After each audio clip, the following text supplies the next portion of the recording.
같이 사도신경하심으로 우리들의 신앙 고백이 있겠습니다. 나는 전능하신 아버지 하나님 천지의 창조주를 믿습니다. 나는 그의 유일하신 아들 우리 주 예수 그리스도를 믿습니다.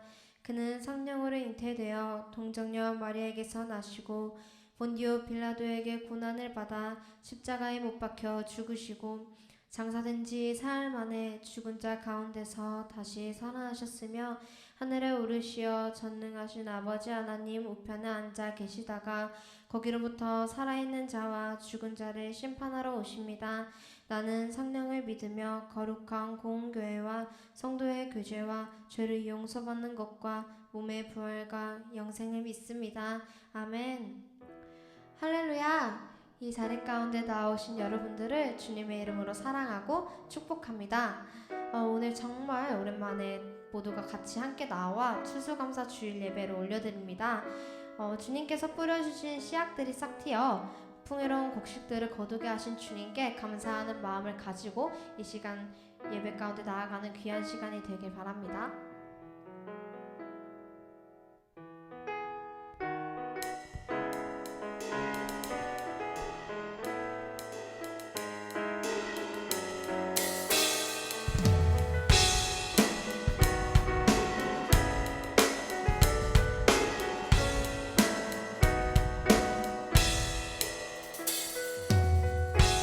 하나님의 사랑이 당신의 삶 가운데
이 시간 함께 기도하겠습니다.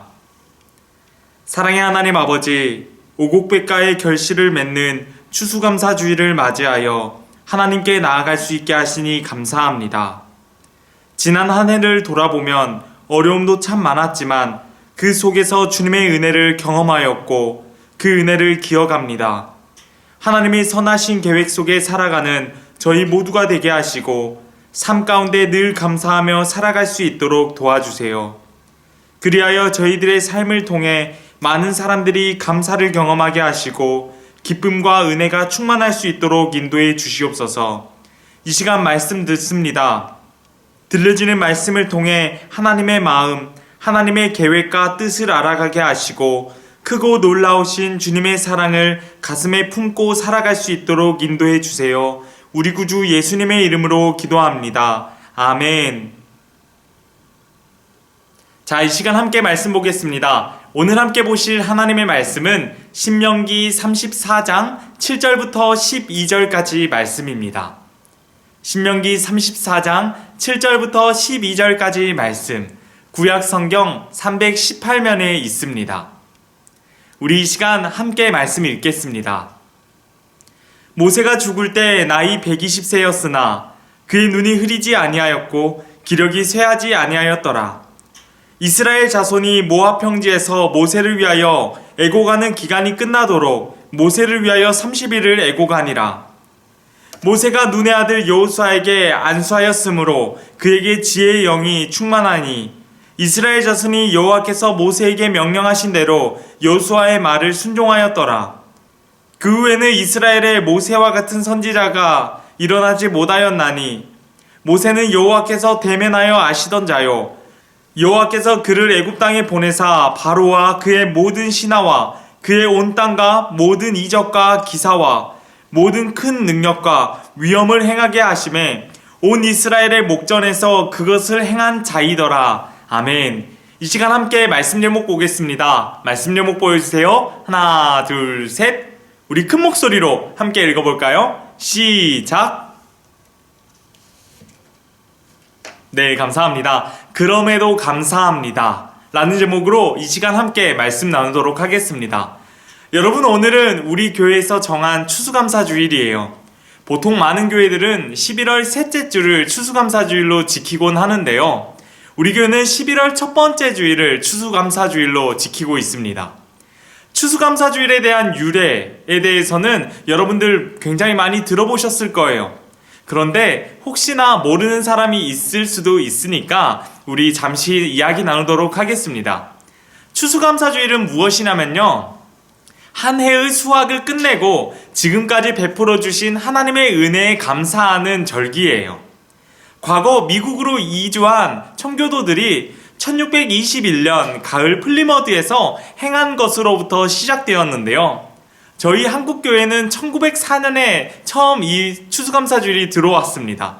그렇게 지키게 되었고 1914년에 와서 11월 셋째 주일을 추수감사주일로 지켜서 진행을 하고 있어요.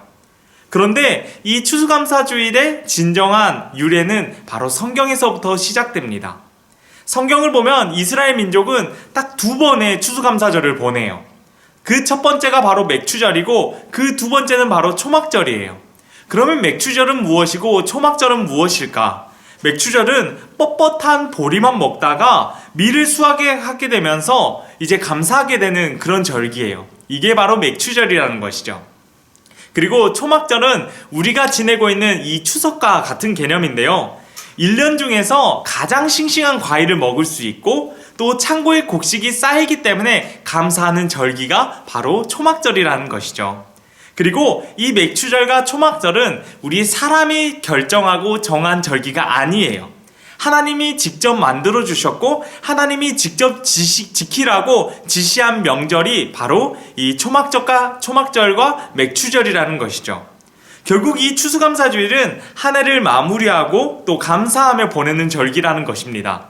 그렇다면 왜 하나님께서는 우리에게 이러한 감사절을 주신 것일까요? 여러분, 그 이유는 아주 단순해요. 그 이유는 바로 우리 모두가 하나님의 도우심 없이는 살아갈 수 없기 때문이에요. 실제로 우리들의 삶을 돌아보면 그렇습니다. 우리 지난주일 박희근 전도사님이 요셉에 대한 말씀을 나눠주셨어요. 그리고 그 말씀 속에서 계획에 대한 이야기를 잠시 나누었었는데요. 그 계획을 이루기가 쉽지 않다라는 이야기를 잠시 하셨죠. 여러분, 우리들은 계획을 갖습니다. 시험 기간을 보내면서 종종 이러한 계획도 가지게 되는 것 같아요. 시험이 얼마 남지 않았으니까 오늘은 여기까지 공부해야 되겠다. 시험이 이제 일주일 남았으니까 하루에 한 과목씩만 끝내봐야지. 이러한 계획들 가진 적 있지 않나요? 저는 그랬던 것 같아요. 그런데 이런 계획이 참 쉽지는 않았던 것 같아요. 잠과도 싸워야 되고 또 컨디션이 떨어지면 또 그 컨디션 때문에 쉬어야 되기도 하고 참 여러 가지 어려움이 있었던 것 같습니다. 우리들이 아무리 거창하고 멋진 계획을 세운다 할지라도 사람이기 때문에 결코 그 모든 계획이 완전하지는 못해요. 그리고 하나님의 도우심 없이는 우리가 아무것도 할 수 없다는 것을 이러한 상황을 통해서 알 수 있는 것이죠. 오늘 말씀의 내용은 모세의 죽음에 대한 내용이에요. 모세라는 사람은 이스라엘 역사상 가장 위대한 인물로 꼽히기도 하는데요. 그 이유는 무엇 때문이었을까요? 바로 예굽, 즉 이집트에서 이스라엘 백성들이 430년 동안 노예로 지내게 되었어요. 그러면 왜 뜬금없이 노예가 되었을까? 이렇게 생각해 볼 수가 있는데요. 우리가 지난주에 요셉에 대한 이야기를 들었잖아요. 요셉은 어려움 속에 있으면서도 하나님과의 그 끈을 놓지 않았던 사람이에요. 그리고 삶 가운데 매사에 최선을 다했던 사람이죠. 그렇기 때문에 결국 애굽의 총리가 됩니다. 그리고 그 요셉을 통해 요셉의 가족들 또한 구원을 받게 되었어요. 애굽 왕은 요셉의 가족들을 애굽의 고센 땅에 살아갈 수 있도록 해줍니다. 그렇다면 이 고센 땅이 어떤 땅이기에 애굽 왕은 요셉의 가족들을 보내주었을까? 이렇게 또 생각을 해볼 수가 있는데요. 그 당시 요셉의 가족들의 생업은 목축이었어요. 그런데 이 고센 땅이 목축을 할 수 있는 그런 땅이었다는 것이죠. 그렇게 요셉은 110살까지 살게 됩니다. 그리고 그 이후에 생을 마감을 하게 되는데요. 문제는 이제부터였어요. 지금까지 창세기에 있었던 요셉의 이야기는 시대가 지나게 되면서 잊혀지게 됩니다. 그리고 출애굽기 1장 6절을 보면 이렇게 기록되어 있어요. 요셉과 그의 모든 형제와 그 시대의 사람은 다 죽었고, 그리고 8절에는 이렇게 나와 있어요. 요셉을 알지 못하는 새 왕이 일어나 애굽을 다스리더니, 여러분, 애굽에서 요셉은 정말로 영웅과도 같은 사람이었어요. 왜냐하면 요셉을 통해 그 길고 길었던 흉년과 기근을 이겨낼 수 있었기 때문이죠. 그런데 많은 시간이 지나면서 그 요셉의 업적은 모두 잊혀져 버리게 되었어요. 그리고 요셉을 모르는 사람이 왕자리에 오르게 됩니다. 그런데 문제는 요셉으로 인해 그의 가족들이 모두 애굽으로 갔잖아요. 그러면서 시간이 지나면 지날수록 사람의 수가 무척 많아졌어요. 생육하고 번성하게 되면서 인구가 증가하게 된 것이죠. 근데 애굽의 왕은 그 모습이 못마땅했어요. 지금 자기가 다스리는 그 애굽의 인구보다도 어쩌면 이 이스라엘 사람들의, 이 히브리 사람들의 인구가 더 많아질 것 같은 그런 두려움과 공포감을 가지게 되었던 것이죠. 그래서 혹시나 자신들의 땅을 나중에 이 사람들이 삼켜버리면 어떻게 하나 하면서 걱정했던 거예요. 그렇게 애굽의 왕은 산하 제한 명령을 내리게 됩니다. 그리고 그 당시에 태어난 남자아이들은 모두 죽이라고 명령했어요. 그런데 그 당시 히브리 산파라고 불리우는 사람들, 지금으로 말하자면 아기가 태어날 수 있도록 돕는 사람들이에요. 이 사람의 이름이 시브라와 부아라는 사람이었는데요. 이 사람들은 애굽왕 바로를 두려워했기보다는 하나님을 두려워하고 하나님을 경외하는 마음이 더 컸어요. 그랬기에 모세를 죽이지 않았고 어린 모세를 갈대상자에 담아 나일강으로 보냅니다. 그러다가 애굽의 공주가 어느 날 목욕을 하다가 그 상자를 발견하게 되었어요. 이거 랜덤박스도 아니고 열어보니까 무엇이 있어요? 아기 모세가 있었어요. 이 아기를 긍휼히 여긴 공주는 모세를 왕궁에서 키우게 됩니다. 그런데 재미난 것은 이거예요. 히브리 아기니까 히브리 여인 중에서 유모를 불러라고 명령을 했어요. 그런데 명령을 들은 사람이 누구를 데리고 오냐면 바로 모세의 친모, 모세의 친어머니를 데리고 옵니다. 그러니까 모세는 결국 왕궁에서 자랐지만 어머니에게서 자라게 된 것이죠. 그러나 애굽의 광기는 더 심해졌어요. 이스라엘 백성들을 확대하는 것이 날로 날로 커졌고 노예로 삼게 됩니다. 시간이 많이 지나게 되었어요. 모세는 애굽의 왕자 신분으로 민정시찰을 하고 있었어요. 우리나라가 어떻게 잘 돌아가고 있는지 한번 돌아보았던 것 같아요. 그런데 히브리 노예가 갈굼을 당하는 모습을 발견을 하게 됩니다. 그리고 모세는 이 광경을 지켜보다가 화가 많이 났던 것 같아요. 그래서 우리 동족을 건드리지 마세요 라고 하면서 그 동족을 괴롭혔던 애굽의 감독관을 죽여버려요. 결국 40세의 나이에 모세는 도망자 신세가 되었어요. 살인을 저질렀기 때문에 결국은 그 자리에서 이제 살아남지 못하게 된 것이죠. 그리고 40년 동안 광야 생활을 시작하게 됩니다. 여러분, 40대에 도망자가 신세가 되어서 또 40년이 지났어요. 그러면 몇 살이에요? 80세예요. 80세 적은 나이가 아닙니다. 80세 굉장히 늙은 나이예요. 그러나 모세는 그때 하나님의 부르심을 받게 됩니다. 그리고 출애굽기 3장 11절에서 하나님은 모세에게 이렇게 말씀하셨어요. 이제 내가 너를 바로에게 보내어 너에게 내 백성 이스라엘 자손을 애굽에서 인도하여 내게 하리라. 모세가 40년 전에 동족을 구하고자 할 때 하나님은 아무런 음성을 들려주시지 않았어요. 그런데 모세가 그저 평범하게 살아가고 있을 때 하나님은 모세를 부르십니다. 그리고 모세가 하나님께 나는 아무것도 할 수가 없어요 라고 고백을 하니까 하나님께서 이렇게 말씀하셨어요. 내가 반드시 너와 함께 있으리라. 이렇게 말씀하시면서 힘을 주셨다라는 거예요. 모세는 그렇게 이스라엘 백성들을 구원한 하나님의 도구가 됩니다. 그리고 마침내 모든 민족을 가나안 땅 앞으로 인도하게 되지요. 그런데 모세는 하나님의 약속의 땅인 가나안에 들어가지 못했어요. 모세의 삶은 정말로 스펙타클했던 삶이었습니다. 그리고 출애굽의 위대한 지도자인 이 모세의 죽음은 인간적인 관점으로 보았을 때 너무나도 안타깝고 너무나도 아쉬운 그런 죽음이었을 거예요. 왜냐하면 정말로 오랜 시간, 이 40년이라는 시간 동안 또 이스라엘 백성들을 데리고 어떻게 했어요? 가나안 땅을 향해서 다 갔잖아요. 그런데 가나안 땅을 바로 앞에 두고 들어가지 못했다라는 거예요. 그곳에서 죽음을 맞이했다라는 거예요. 너무 안타깝고 아쉽지 않나요? 그런데 결론적으로 볼 때 약속에 들어가는 이 구원의 성취, 이 구원의 성취는 여호와 하나님께서 이끌어가는 것이라는 거예요. 모세와 같은 사람이 결코 할 수 있는 것이 아니라는 것이죠. 여러분, 우리들의 삶도 마찬가지입니다. 하나님이 우리를 세상에 보내시고 선택해 주신 목적이 다 있어요. 우리는 절대로 우연히 이 세상에 온 것도 아니고 우연히 살다가 우연히 사라지는 그런 존재가 아니에요. 우리의 모든 것은 하나님의 인도하심과 주관하심 그리고 채우심이 있기 때문에 지금 이 자리에 있는 거예요. 모세도 어려움 가운데 많이 괴로웠을 겁니다. 그렇지만 결국 열매 맺게 해주신 분이 누구십니까? 바로 하나님이셨어요. 하나님께서는 우리를 통해서 열매 맺기를 간절히 원하세요. 그리고 열매를 맺기 위해서 우리는 무엇을 해야 될까요? 바로 감사해요. 감사. 하나님께 늘 감사하는 삶을 가지고 살아가야 하는 거예요. 그리고 주신 것에 감사하며 살아갈 때 비로소 감사의 열매가 맺게 될 때 우리는 사랑할 수 있게 되는 거예요. 우리 청소년 공동체 우리 모두가 서로 사랑하고 섬기는 자세, 감사하는 자세가 더욱 필요합니다. 그리고 오늘 이 시간 서로를 위해서 함께 이렇게 또 기도했으면 좋겠어요. 거리가 조금 좁혀지기도 했고 또 사회적 거리 두기가 또 완화되면서 서로가 좀 가까워졌어요. 그런데 그럼에도 과거와는 조금 다른 상황을 우리가 지내고 있죠.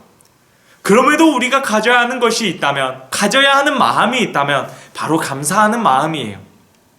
우리 모두가 더욱더 감사하며 살아가는 저희 청소년 공동체 모두가 되어지기를 간절히 소망합니다. 이 시간 함께 기도하겠습니다. 사랑의 하나님 아버지, 하나님 앞에 감사하는 저희 모두가 되어질 수 있도록 인도해 주시옵소서. 세상을 살아가다 보면 저희들의 마음 가운데는 불만하는 마음, 불평하는 마음들이 싹 틔웁니다. 그렇지만 그저 하나님께 모든 것 맡기고 하나님께 감사하는 삶이 되어질 수 있도록 인도해 주시옵소서. 그래서 저희들의 삶을 통해 역사하시는 주님만 바라보고 의지하며 나아갈 수 있도록 인도해 주시옵소서. 도우시고 인도하여 주실 우리 구주 예수님의 이름으로 기도합니다. 아멘. 주기도문으로 예배를 마치겠습니다. 하늘에 계신 우리 아버지, 아버지의 이름을 거룩하게 하시며 아버지의 나라가 오게 하시며 아버지의 뜻이 하늘에서와 같이 땅에서도 이루어지게 하소서. 오늘 우리에게 일용할 양식을 주시고 우리가 우리에게 잘못한 사람을 용서하여 준 것 같이 우리 죄를 용서하여 주시고 우리를 시험에 빠지지 않게 하시고 악에서 구하소서. 나라와 권능과 영광이 영원히 아버지의 것입니다. 아멘.